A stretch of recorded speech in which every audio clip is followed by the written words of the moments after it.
जय जवाहर संगवारी हो। मैं हजात हूँ रायपुर। अभी रात के बजे है 10 और मोला जाना है रायपुर। मैं यहाँ निकल पड़े जानवी गेस्ट हाउस के पास, वहीं से मोला गाड़ी लेके जाना रही से संगवारी हो।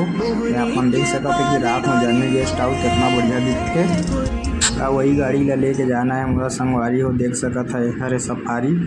फिर मैं बीच की वीडियो तो शूट नहीं कर पाया हूँ संगवारी हो। और ये सुबह हो गई। फिर मैं एक राइडर ला देखें जो इतना अच्छा राइड करा था, जिसे कुछ सोचे कि मन में कि मोल राइड करे लिए, लेकिन मोला वो राइड करे नहीं संगवारी हो। फिर हमन घूमे निकल गए। मोर साथ मोर दोस्त भी आया रही से। वातावरण के दोनों बहुत मजा ले रहे हैं संगवारी हो। आए तो कुछ नहीं, लेकिन क्या करिए संगवारी हो, ऐसे ही चलत रही से।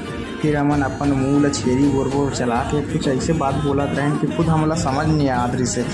तब वो मस्ती करे नहीं छोड़े संगवारी हो। मन बहुत मस्ती करता है। अरे नया रायपुर 20 पीसी संगवारी हो। वीडियो में